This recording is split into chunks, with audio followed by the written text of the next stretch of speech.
हिन्दू धर्मको दसैँ भएको हुनाले हिन्दू धर्मावलम्बी हिन्दू धर्मको अनुयायीहरूको चाड हो।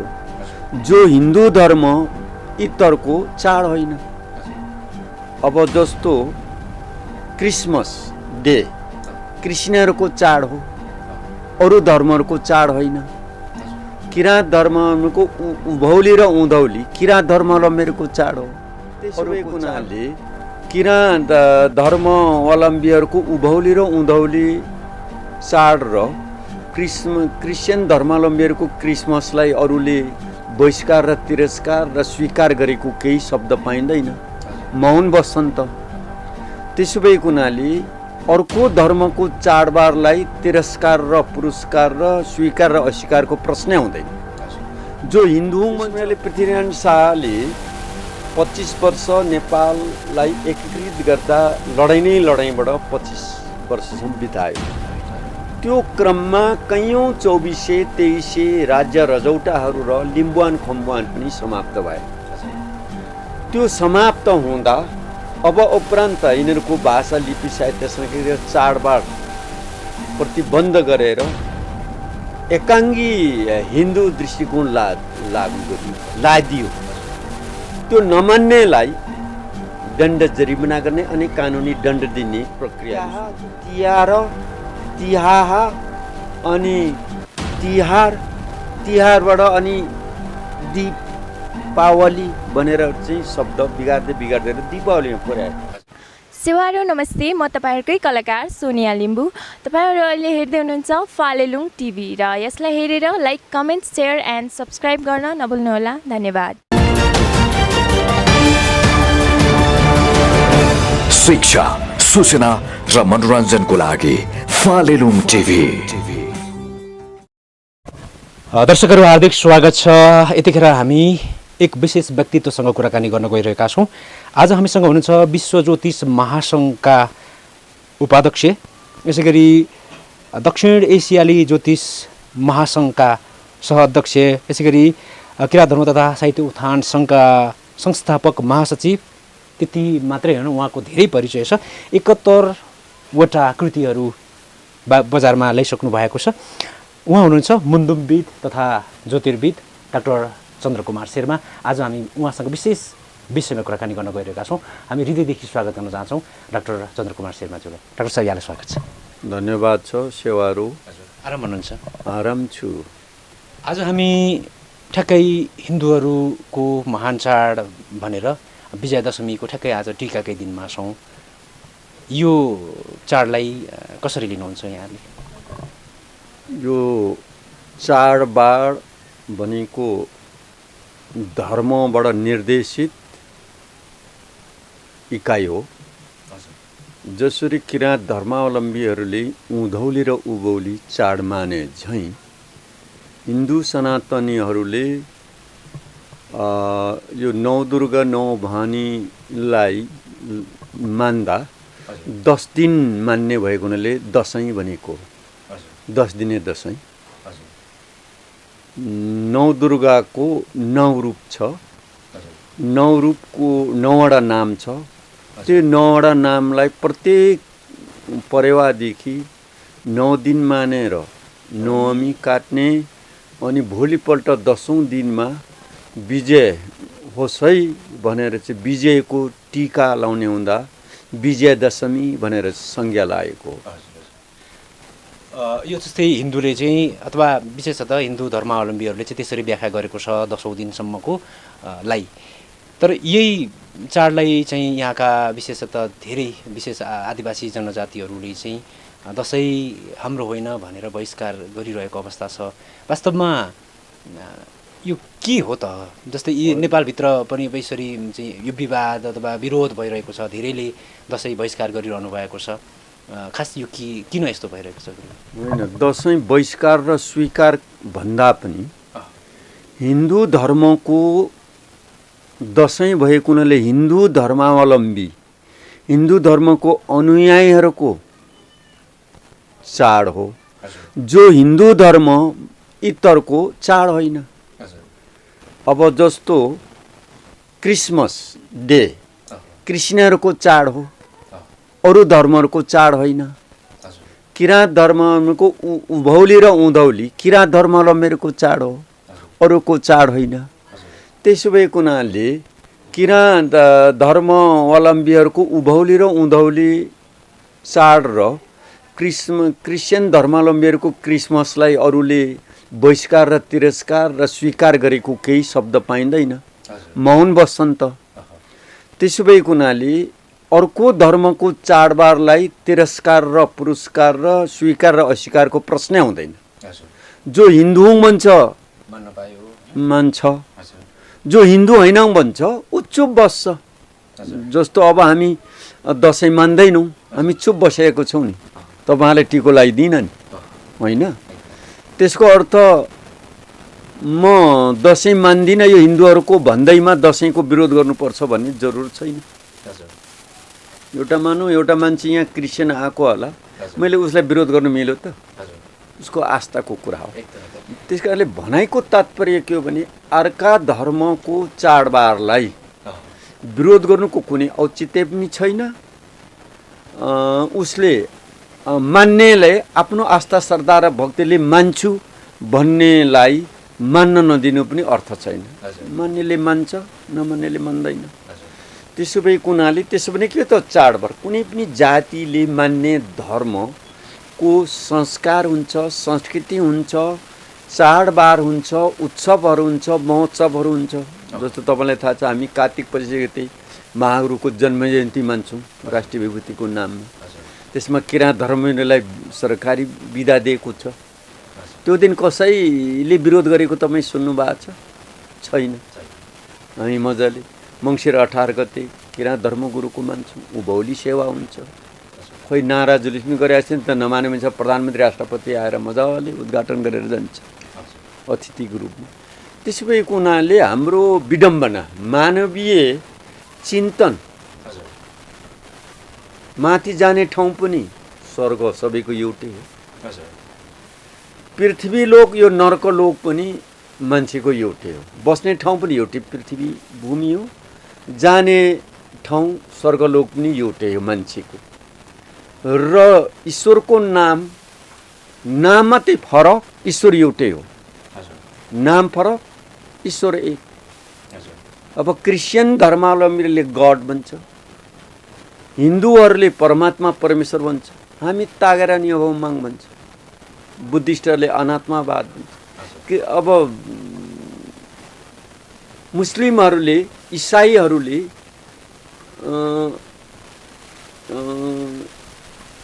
इस्लामहरूले अल्लाह भन्छ। त आफ्नो भाषा फरक पर्यो, कुरा त एउटै हो। त्यसो भए उनीहरूले अनभिज्ञता र अमानवीयता के हो भने कसैले नवदुर्गा, नवभवानी, रणचण्डी, रणदेवी, 64 काली, 64 योगिनी मेरो शक्तिको स्रोत हो, रणचण्डीको चाहिँ मूल शक्ति त्यो हो भनेर उसको मान्यतालाई हामीले यस या नो भन्न जरुर छैन। गुरुले अलिकति सह अस्तित्वको कुरा गर्नुभयो जस्तो लाग्यो मलाई, होइन? यो हिन्दूहरूले मनाइरहेको यो चाड चाहिँ यहाँको आदिवासी जनजातिहरूलाई हिजो जबरजस्ती लादिएको हो, हिजो जबरजस्ती मनाउन लगाइएको हो भन्ने चाहिँ कतिको सत्य हो? गुरुको विचारमा के छ, कस्तो लाग्छ तपाईँलाई? यो साँच्चै कुरा हो। हिजोको राजनीतिक सङ्घर्ष र आजको राजनीतिक सङ्घर्ष फरक छ। अहिले वसुदैव कुटुम्बकमले विश्वभरको धार्मिक सहिष्णुता, जातीय सहिष्णुता, मानव अधिकार संयुक्त राष्ट्रसङ्घको परिकल्पनामा हामी छौँ र पृथ्वी साझा हाम्रो भूगोल हो, घर हो भन्ने बुझाइ छ। अहिले अलिक 21औं शताब्दीको परिवेशमा छौँ। तर हिजोको राज्य शासकहरूले चाहिँ पराजित हुने अथवा दुश्मनी जो शत्रु हार्यो, हर्नेको भाषा, लिपि, संस्कार, इतिहास, वेशभूषा गर्न जम्मै मेटाइदिने र आफ्नो करण, आफ्नो कृत गर्ने चलन थियो। त्यसो भने पृथ्वीनारायण शाहले 25 वर्ष नेपाललाई एकीकृत गर्दा लडाइँ नै लडाइँबाट 25 वर्षसम्म बितायो। त्यो क्रममा कैयौँ 2423 राज्य रजौटाहरू र लिम्बुवान खम्बुवान पनि समाप्त भए। त्यो समाप्त हुँदा अब उपरान्त यिनीहरूको भाषा लिपि साहित्य संस्कृति चाडबाड प्रतिबन्ध गरेर एकाङ्गी हिन्दू दृष्टिकोण लागू गरियो, लादियो। त्यो नमान्नेलाई दण्ड जरिमाना गर्ने अनि कानुनी दण्ड दिने प्रक्रियाहरू सुरु गर्यो। जस्तो म आफै सुब्बा हुँ, हामी सुब्बा मौजाका सुब्बाहरूले नवदुर्गाको नवमीको अष्टमीको दिन नवदुर्गाको थान थाप्नै पर्ने घरमा नवरेखा काटेर हतियारहरू राखेर नवदुर्गा मैले पनि राखेको हुँ। भोलिपल्ट दशमीको दिन मौलोमा त्यहाँ गएर बाजा गाजासँग हातसँग गएर चाहिँ राँगा बोका काटेर नवदुर्गाको नाममा मौलो काट्ने परम्परा थियो। त्यो काटिसकेर त्यो खुन चाहिँ हातको छाप घरको ढोकामाथि या नानीहरूलाई टेक्नुलाई उचालेर खुट्टा छाप यसले मान्यो मानेन भन्ने कुरा मौलो पनि हेर्थ्यो अनि घरमा पनि हेर्थ्यो। अनि हामी सुब्बाहरूले अनिवार्य रूपमा दसैँलाई मान्न लगाइयो।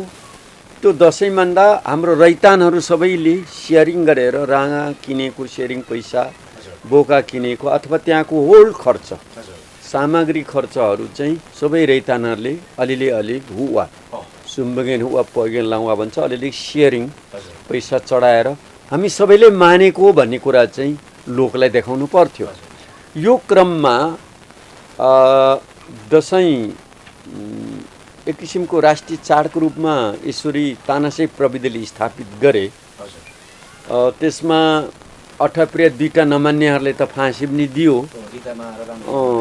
रामलिहाल र रीता मादी हाङहरूलाई यो 8 परियाहरू पनि एउटै हाम्रै वर्ग वंशज हुन्। यो साम्राज्यवादको विस्तार क्रममा एकाधिकारवादी शाहवंशीय प्रविधि हिन्दू धर्मको अतिवादी सोचले गर्दा स्वतन्त्र हुन दिएन। त्यस्तो अवस्थामा हिन्दूको चाडबाड नमान्नेहरूलाई कारबाही हुन्थ्यो। अब त्यो रिसले अहिलेको लोकतान्त्रिक गणतन्त्रका सरकारहरूले विरोध गर्नु पाएन। त्यो बेलाको कसले गर्यो त्यसलाई पो त, त्यसलाई गाउँले उखानमा छ नि, सौताको रिसले पोइको काखमा हग्नु पाइँदैन। त्यो बेलाको राज्य सत्ताले जबरजस्ती लादिएको परम्परा चाहिँ अहिलेसम्म पनि यथावत छ। यहाँ आफै एउटा मुन्धुमविद पनि हुनुभएको हिसाबले किराँत मुन्धुममा धर्म यो दसैँको कुनै सम्बन्ध छ कि छैन, कुनै उल्लेख छ कि छैन? त्यस्तो किराँत धर्ममा त भनिहालेँ नि, किराँत धर्ममा त उभौली र उँधौली। वैशाख 1 गते पनि हामी चैत 1 गते चेरेङनाम तङनाम मानिन्छ। साउने सङ्क्रान्ति तङनाम भनेको सिसेकवा तङनाम, माघे सङ्क्रान्ति कफेवा तङनाम, अनि उँधौली मङ्सिर 18, उभौली माघ 5 गते, अनि कार्तिक 25 महागुरुको जन्म जयन्ती र चैत 22 महागुरुको स्मृति दिवस। यो चाहिँ किराँत पर्वको रूपमा मानिन्छ। अन्य तिहार पनि बलिहाङ किराँतको दान पुरुष हुनाले बलिहाङले तिहार मान्छौँ। हिन्दूहरूले वामन अवतारले उसको राज्य च्युत गराएको हुनाले हिन्दूहरूले वामनको अर्थमा तिहार मान्छन्। हामी बलिहाङको नाममा मान्छौँ। तिहार नै हाम्रो शब्द हो। बलिहाङ तङनाम तियाहा, बलिहाङ पर्वको जय भनेको तिहाबाट तियाहा, तिहार, तिहाहा, अनि तिहार, तिहारबाट अनि दीपावली भनेर चाहिँ शब्द बिगार्दै दीपावलीमा पुर्याए। खास चाहिँ हाम्रो भाषा हो। तियाहा जय भन्ने अर्थमा अझै पनि हामी तिया भन्छौँ। तिया हाम्रो हो, त्यो मानिन्छ। बाँकी अन्य चाडपर्वहरू किराँत धर्मले कसैसँग सम्बन्ध राख्दैन र कसैको विरोध पनि गर्दैन। अब हिजोको कालमा मौलो 35 सालदेखि हाम्रो तिरो ढड्डा सबै मालपोतलाई जिम्मा दिउँ। 35 सालसम्म त म आफैले पनि उठाएको हो। तिरो उठाएर मालपोतमा बुझाउनु पर्थ्यो सुब्बा सुब्बा मौजा मौजाकोहरूले। त्यसपछि मेरो मौलो पनि उठाएर राख्यौँ। अनि नवदुर्गा भवानी थान थापेर पनि छोड्यौँ। थापेर चुपचाप बसेपछि जबरजस्ती कसैले पनि किन राख्नेछ भन्ने चेक पनि छैन, प्रश्न उठेको छैन। तर हिजो हामीलाई हिन्दूहरूले मान्न दिएन भनेर अन्धाधुन्दै हिजोको थिएन, त्यो त इतिहास लेख न। नेपालमा गोपाल वंशीहरूमाथि किराँत वंशीहरूले जितेर राज्य गरे। किराँतहरूको पछि लिच्छवीले हामीलाई हराइदिए। लिच्छवीलाई मल्लहरूले, मल्ललाई शाहहरूले। शाहको पृथ्वीनारायण शाहसम्म त हामी खम्बान र लिम्बन त राज्य थियौँ। साङ्गा पूर्व टिस्टा पश्चिम त किराँतको खम्बन लिम्बनको रजौटाहरू छँदै थियो। पछि एउटा 1831 पछि हो हाम्रो राज्य छुट भए पनि 5 बाहेक अरू अधिकार थियो। के ज्यान मुद्दा हेर्न नपाइने, गौ मुद्दा हेर्न नपाइने, पानी अचल मुद्दा हेर्न नपाउने, सेना राख्नु नपाउने, परराष्ट्र हेर्न नपाउने। बाँकी त थुम्पास्तर मौजा होलनेको सत्याङ सुब्बाको ले गरेको तजबिजी फैसला, अमालले गरेको तजबिजी फैसला भन्ने हेडिङमा हुन्थ्यो। अनि तल उजुरी र पक्ष प्रतिपक्षको वर्णन गरेर यो चित्त नबुझे इलाम गौडामा अपिल गर्न जानु भन्ने हुन्थ्यो। हामीले 5 खत बाहेक जम्मै हामीलाई अधिकार पनि थियो। कि भनेको किराँत, पट भनेको अचल भूमि, बेच्न नपाइने अचल। त्यस कारणले कसैलाई चित्त बुझेर जग्गामा राख्यो भने रैतान बनाएर, रैती बनाएर फल्नाले ढाँडफाँड गरी यो ऐलानी भएको, चौरी भएको, जङ्गल भएको ढाँडफाँड गरेर उपभोग गरेर यति वर्ष खाएकोले निज रैतीको नाममा दर्ता गरी पाउँ भनेर सुब्बाले मालमा निवेदन दिएपछि त्यो रैतीको नाममा दर्ता हुन्थ्यो। त्यो दर्ता त मैले कैयौँ गराइदिएँ। त्यस्तो समको अधिकार थियो। अन्त्यमा छ गुरु, अब यो त्यसरी हिजो अब जबरजस्ती लादिएको चाड चाहिँ प्राय धेरैले अहिले चाहिँ अब यो हाम्रो चाड होइन भनेर उहाँहरूले विरोध पनि गरिरहनु भएको छ, अथवा उहाँहरूले मान्न छाड्नु भएको छ र धेरैले मानि पनि रहनु भएको छ। अब ठ्याक्कै यो दसैँकै हामी प्रसङ्गमा कुराकानी गरिरहँदाखेरि यो अब चाड चाहिँ हिन्दू धर्मावलम्बी भन्दा बाहेकले मान्ने कि नमान्ने, अन्त्यमा त्यो त मान्ने जरुरै छैन नि। अर्काको आफ्नै धर्मको चाडपर्वहरू मान्न मान्छे तयार छैन, अर्काको धर्मको मान्नुपर्छ भन्ने जरुरी छैन। यदि कसैले म धार्मिक सहिष्णुताको आधारमा मान्छु भन्छ भने त्यसलाई नमान भन्ने प्रश्न पनि आएन, स्वतन्त्रता हो। तर अर्काको धर्मको चाडबाड राष्ट्रिय पर्व भन्छ, के पर्व भन्छ, तमाम के अरे उसको आस्था श्रद्धा र भक्तिमाथि हामीले आँच पुर्याउने गरी बोल्नु पनि हुँदैन। कुनै मानिसले कुनै मानिसको के अरे श्रद्धा भक्ति र आस्था माथि आँच पुग्ने गरी बोल्नु हुँदैन। जसरी उभौली र उँधौली कोही हिन्दूले बोलेको छ त? बौद्धको पूर्णिमा, बौद्ध जयन्तीमा अरू धर्म बोलेका छन्? बोल्दैनन्। किराँतको उँधौली उभौलीमा कोही क्रिस्चियन, हिन्दू, बौद्ध बोलेका छ त? बोल्दैनन्।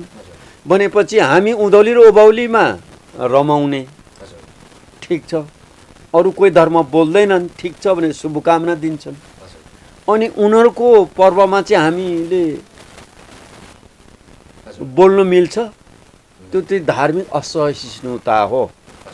धार्मिक असहिष्णुताले द्वन्द्व निम्ताउँछ, द्वन्द्वले सङ्घर्ष गराउँछ। सङ्घर्षमा त भोलि हारजित कसको हुने हो ठेगान हुँदैन। त्यसो भएको हुनाले मानव भएर आफ्नो धार्मिक स्वतन्त्रतामा बाँच्नु पाउनुपर्छ। अर्काको धर्म आस्थामाथि अपेलना बोल्नु पनि हुँदैन। अब हिन्दू धर्म मान्छौँ भन्नेले बकाइदाले मान्नु पाउँछ, क्रिस्चियन त मान्नु पाउँछ भने हिन्दू त झन् नजिक भइगयो है, सनातनी भइगयो। संसारमा 2टा धर्म मात्रै छन्, सनातनी, एउटा हिन्दू सनातन, अर्को किराँत सनातन। बाँकी त अङ्कमा आउँछन्। हस्, अत्यन्तै महत्त्वपूर्ण समय दिएर गुरुले आज यो विशेष गरेर दसैँ के हो भन्ने कुराको बारेमा व्याख्या विश्लेषण गरिदिनु भयो। यो महत्त्वपूर्ण समयको लागि गुरुलाई धेरै धेरै धन्यवाद व्यक्त गर्न चाहन्छु। धन्यवाद छ मेरो तर्फबाट पनि। ईश्वरी भाइहरू टिकाको दिन आएर दसैँबारे के मौका पाउनुभयो तपाईँहरू सबैलाई धन्यवाद छ। नयाँ नयाँ सामग्रीको लागि कृपया हाम्रो च्यानललाई सब्सक्राइब गरिदिनुहोला र त्यसपछि आउने बेल बटनलाई क्लिक गरिदिनुहोला।